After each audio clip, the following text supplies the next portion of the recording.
मुंबईमध्ये बिर्याणीनंतर कलिंगड खाल्ल्याने एका कुटुंबाची दुर्दैवी घटना घडली, जी सध्या सोशल मीडियावर व्हायरल होत आहे. 2 दिवसांपूर्वी ही घटना घडली. हसतं खेळतं कुटुंब असं जाणं, ज्याने महाराष्ट्राला मोठा धक्का बसला होता. पण जेव्हा आज डॉक्टरांनी जे सांगितलं ते ऐकून संपूर्ण महाराष्ट्र घाबरला आहे. कारण की कालपर्यंत या घटनेचे जे कारण समोर येत होतं ते कारण आता वेगळंच निघालं. काही लोक म्हणायचे बिर्याणीनंतर कलिंगड खाल्लं म्हणून झालं, तर काही म्हणायचे कलिंगडच याचं कारण आहे. पण कारण इतकं भयानक निघालं की ज्यामुळे सगळ्या लोकांमध्ये भीतीचं वातावरण पसरलं. मुंबईच्या पायधुनी भागात राहणाऱ्या डोकाडिया कुटुंबाने शनिवारी रात्री बिर्याणी खाल्ली आणि त्यानंतर साधारण तासाभरानं कलिंगड खाल्लं. पुढच्या थोड्याच वेळात म्हणजे पहाटे 3-4च्या सुमारास त्यांच्या घरातल्या धाकट्या मुलीला त्रास जाणवू लागला. तिचे वडील जागे झाले तर काय, पत्नी आणि मोठी मुलगी सुद्धा भयंकर अवस्थेत होत्या. त्यांना खूप उलट्या होत होत्या. अब्दुल्ला त्यांना सावरायला उठले तोवर त्यांना स्वतःलाही एकदम अस्वस्थ वाटू लागलं. कसं तरी करून त्यांनी सर्वांना झोपवण्याचा प्रयत्न केला, पण वेदना वाढतच गेल्या. त्यांनी घाईघाईत शेजाऱ्यांना उठवलं.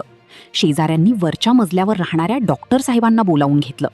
डॉक्टरांनी त्या मुलीला तपासलं तेव्हा त्या लहान मुलीच्या अंगात कसलीच हालचाल नव्हती. त्यांनी तातडीने तिला CPR द्यायला सुरुवात केली. पत्नी, मोठी मुलगी आणि धाकटी लेक अशा तिघींचीही अवस्था खूपच नाजूक होती. डॉक्टरांनी त्या धावपळीत डोकाडिया यांना विचारलं की बाबांनो, रात्री बिर्याणीत काय घेतलं होतं. त्यावेळी त्यांची स्वतःची तब्येत पार खालावली होती. ती शुद्ध हरपण्याच्या बेतात होते. पण शेवटचे शब्द ते एवढेच बोलले की आम्ही बिर्याणी आणि कलिंगड खाल्लं होतं. एवढं बोलून ते निश्चित पडले. सर्वांना लगेच दवाखान्यात भरती करण्यात आलं. अवघ्या 2 तासांच्या आत त्या चौघांचाही दुर्दैवी अंत झाला. ही बातमी वाऱ्यासारखी सगळीकडे पसरलीये. आता लोकांना प्रश्न पडलाय की हे बिर्याणीने झालं का कलिंगडामुळे. या माणसांचा जीव का गेला, नेमकं कारण काय. पण आज जेव्हा या केसचा पूर्ण तपास झाला तेव्हा असं समजलं की बिर्याणी त्यांनी एकट्यानेच खाल्ली नव्हती.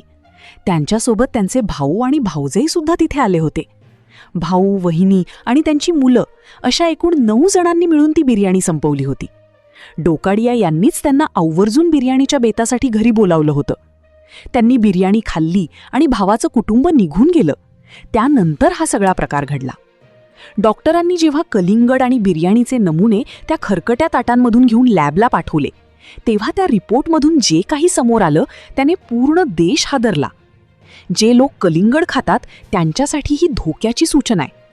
आता लोकांचा कलिंगडावर संशय जात होता तेव्हा चौकशी सुरू झाली की हे फळ आणलं कुठून होतं. मुख्य मुद्दा हाच होता की भावाची फॅमिली तिथे आली होती, ती फक्त बिर्याणी खाऊन गेली म्हणून त्यांना काहीच झालं नाही. ज्यांनी कलिंगड खाल्लं फक्त त्यांचाच दुर्दैवी अंत झाला. त्यामुळे संशयाची सुई कलिंगडाकडे वळली. ज्यांनी ते खाल्लं त्यांनाच हा त्रास सोसावा लागला. लोकांनी बाजारात चौकशी केली, हे फळ नक्की घेतलं होतं कुठून. कुणी म्हणालं ऑनलाईन मागवलं, तर कुणी म्हणालं मार्केटमधून आणलं. मार्केटमध्ये ही बातमी पसरताच तिथले सगळे फळ विक्रेते पसार झाले. तिथे एकही कलिंगड बघायला मिळेना. बाजारात तपास केल्यावर समजलं की तिथे कलिंगडच शिल्लक नव्हती, फक्त रिकाम्या टपऱ्या होत्या. तिथे एकही माणूस चौकशीसाठी उपलब्ध नव्हता. या प्रकरणाचा आता जो रिपोर्ट समोर आलाय, ज्या गोष्टीचं सत्य जगासमोर आलंय, त्याने संपूर्ण देशाला मोठा धक्का दिलाय. आता जे लोक कलिंगड आवडीने खातात त्यांना या घटनेतून मोठा इशारा दिला गेलाय. मग खरंच कलिंगडात काही गडबड होती का? या फळाला काही इंजेक्शन टोचून पिकवलं होतं का? नक्की या प्रकरणाचं सत्य काय? कलिंगड खाल्ल्याने हे घडलं की बिर्याणी आणि कलिंगड एकत्र पोटात गेल्यामुळे झालं, की स्वतः कलिंगडामध्येच दोष होता? डॉक्टरांना कलिंगडाच्या त्या नमुन्यात नेमकं काय मिळालं? शवविच्छेदन अहवालात काय गोष्टी समोर आल्या? चला तर मग जाणून घेऊया या संपूर्ण प्रकरणाचा सविस्तर रिपोर्ट. मुंबईत एका परिवाराने बिर्याणी खाऊन वरून कलिंगड खाल्लं आणि सकाळी संपूर्ण कुटुंब संपलं. सध्या मुंबईतली ही काळजाचा थरकाप उडवणारी घटना जोरात व्हायरल होतीये. ही घटना शनिवारची आहे, पण आज याचं गुपित अखेर उघड झालं. कारण जेव्हा कळलं की बिर्याणीसाठी डोकाडिया कुटुंबाने त्यांच्या भावाला आणि त्यांच्या फॅमिलीला बोलावलं होतं, ते लोक गेल्यावरच हा अनर्थ घडला. यात काही कटकारस्थान होतं का, की कलिंगडामध्येच काही भेसळ केली होती? हे सत्य आता उजेडात येणार होतं. मुंबईच्या गजबजलेल्या पायधुनी भागातील घाटी गल्लीत मुघल बिल्डिंग नावाची एक जुनी इमारत आहे. या इमारतीच्या दुसऱ्या मजल्यावर 55 वर्षांचे अब्दुल डोकाडिया आपल्या सुखी संसारामध्ये राहत होते. त्यांची पत्नी, एक लहान मुलगी आणि एक मोठी मुलगी, असं हे चौघांचं हसतं खेळतं घर होतं. तारीख होती 25 एप्रिल, शनिवारचा दिवस. घरात आनंदाचं वातावरण होतं. अब्दुल्ला यांनी आपल्या सख्ख्या भावाच्या कुटुंबाला बिर्याणीसाठी बोलावलं होतं. एकूण 9 जणांनी मिळून रात्री 6:30-7च्या सुमारास गरमागरम बिर्याणीवर ताव मारला. खूप गप्पा झाल्या, पाहुणे मजेत घरी गेले. अब्दुल्ला यांच्या कुटुंबाला पुसटशी कल्पना नव्हती की हा त्यांच्या आयुष्यातला शेवटचा पाहुणचार ठरणार आहे. पाहुणे गेल्यानंतर साधारण 1:30च्या सुमारास अब्दुल्ला यांनी सकाळी बाजारातून आणलेलं कलिंगड कापलं आणि ते चौघांनी मिळून खाल्लं. पण विचार करा, बिर्याणी आणि कलिंगड खाल्ल्यानंतर पहाटे असं काही होईल याचा कुणी स्वप्नात सुद्धा विचार केला नव्हता. बिर्याणीमध्ये जर काही अडचण असती तर मग जे 9 लोक जेवले होते त्या सर्वांनाच त्रास व्हायला हवा होता. पण तसं घडलं नाही. मग खरंच या दुर्दैवी मृत्यूला कलिंगड जबाबदार होतं की आणखी काही भयानक रहस्य यात लपलं होतं? सगळं काही ठीक होतं. पहाटे 4 वाजेपर्यंत सर्वजण गाढ झोपले होते. शांत झोपलेल्या या कुटुंबावर काळाने घाला घातला. सुरुवातीला त्यांच्या लहानग्या मुलीला उलट्या सुरू झाल्या.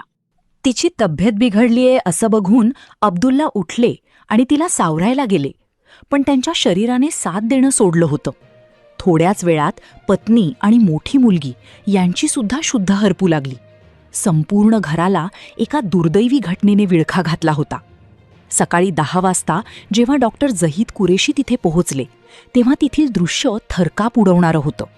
डॉक्टरांनी लहान मुलीची नाडी तपासली, पण ती शांत झाली होती. CPR देऊन जीव वाचवण्याचा प्रयत्न केला, पण काहीच फायदा झाला नाही.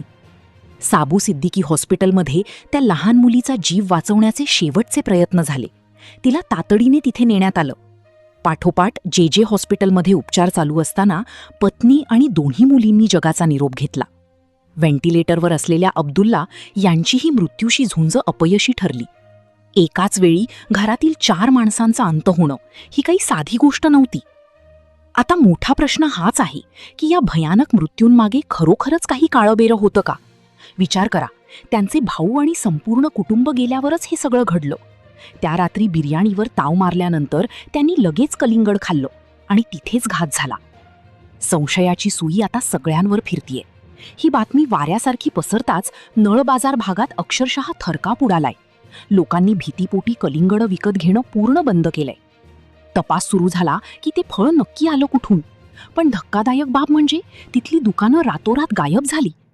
पोलिसांनी आणि डॉक्टरांनी घरातल्या खरकट्या भांड्यातून बिर्याणी आणि कलिंगडाचे नमुने तातडीने जप्त केलेत. नेमकं विष कशात होतं? हे रीतसर षडयंत्र होतं की कलिंगडच विषारी निघालं? तपास यंत्रणांनी आता कंबर कसलीये. पण आता जे सत्य समोर आलंय ते ऐकून तुमचेही पाय कापतील. तिथे सगळ्यात आधी पोहोचलेले डॉक्टर जहीद कुरेशी यांनी मीडियासमोर जे सांगितलं ते ऐकून अख्खा देश सुन्न झालाय. डॉक्टर म्हणाले, जेव्हा मी रुग्णांना तपासलं तेव्हा त्यांच्या रक्तात ॲसिडिटीचं प्रमाण भयानक वाढलं होतं. शरीरात एखादा जहाल विषारी अंश गेल्याशिवाय एवढ्या वेगाने जीव जात नाही. शवविच्छेदन अहवालातून आता बऱ्याच गोष्टी उघड होतील, पण सध्या हिस्टोपॅथॉलॉजी अहवालाकडे सर्वांचं लक्ष लागलंय. स्थानिक लोक सांगतायत की त्यांनी ते कलिंगड तब्बल 4 दिवस घरात तसंच ठेवलं होतं. उन्हाळ्यात फळं किती लवकर सडतात हे तुम्हाला माहीतच आहे. बिर्याणीसारखा मसालेदार आहार आणि वरून थंडगार कलिंगड खाल्ल्याने शरीरात काही जीवघेणी रासायनिक प्रक्रिया झाली का, यावर आता संशोधन सुरू आहे. तो फायनल रिपोर्ट आता लवकरच येणार. डॉक्टरांच्या मते रक्तातील आम्लता टोकाला गेली होती, पण ही जीवघेणी ॲसिडिटी अचानक वाढली कशी? अद्याप हिस्टोपॅथॉलॉजी रिपोर्टची प्रतीक्षा आहे. हे कोणाचं कारस्थान होतं की कलिंगडच काळ बनून आलं? लवकरच दूध का दूध आणि पाणी का पाणी होईल. मित्रांनो, या संपूर्ण घटनेकडे पाहिल्यानंतर आपल्या लक्षात येईल की आहारशास्त्रातील छोट्या चुका सुद्धा किती जीवावर बेतू शकतात. आता मी तुम्हाला काही अशा महत्त्वाच्या गोष्टी सांगणार आहेत ज्या तुम्ही दैनंदिन आयुष्यात नक्की पाळल्या पाहिजेत आणि या माहितीमुळे तुम्ही तुमच्या कुटुंबाचे संरक्षण करू शकता. सर्वात आधी लक्षात घ्या की कोणत्याही प्रकारचा मांसाहार किंवा मसालेदार पदार्थ खाल्ल्यानंतर लगेच फळे खाणे टाळले पाहिजे. आयुर्वेदिक आणि आधुनिक वैद्यकशास्त्रसुद्धा हेच सांगते की फळे आणि जड अन्न पचण्याची प्रक्रिया पूर्णपणे वेगळी असते. जेव्हा आपण गरम बिर्याणी आणि मसालेदार पदार्थ खातो तेव्हा आपल्या जठरातील अग्नी ते अन्न पचवण्यासाठी कार्यरत असतो आणि त्यावर जर आपण लगेच थंड फळे किंवा थंड पाणी प्यायलो तर अन्नाचे पचन नीट होत नाही आणि त्यातून विषारी वायू किंवा घातक रसायने तयार होऊ शकतात.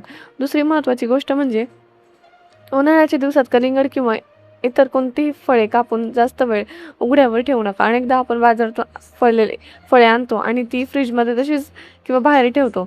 ही फळे खाण्यापूर्वी किमान 2 तास स्वच्छ पाण्यात भिजवून ठेवणे अत्यंत गरजेचे आहे. फळे कापल्यानंतर लवकर पिकवण्यासाठी आजकाल अनेक ठिकाणी रसायनांचा वापर केला जातो. जर तुम्हाला फळांचा रंग गरजेपेक्षा जास्त गडद दिसत असेल किंवा त्याची चव थोडी जरी वेगळी वाटली असेल तर फळे खाण्याचा मोह टाळा. तुम्ही घरी कोणती जबाबदारी घेता किंवा तुम्हाला या घटनेबद्दल काय वाटते हे मला कमेंटमध्ये नक्की सांगा. तुमच्या एका कमेंटमुळे इतरांनाही सावध व्हायला मदत होईल. हा व्हिडिओ तुमच्या मित्रमैत्रिणींना आणि नातेवाईकांना नक्की शेअर करा, कारण तुमची एक छोटीशी कृती कोणाची तरी प्राण वाचवू शकते. अशाच माहितीपूर्ण आणि सतर्क करणारे व्हिडिओसाठी आपल्या चॅनलला सबस्क्राईब करायला विसरू नका.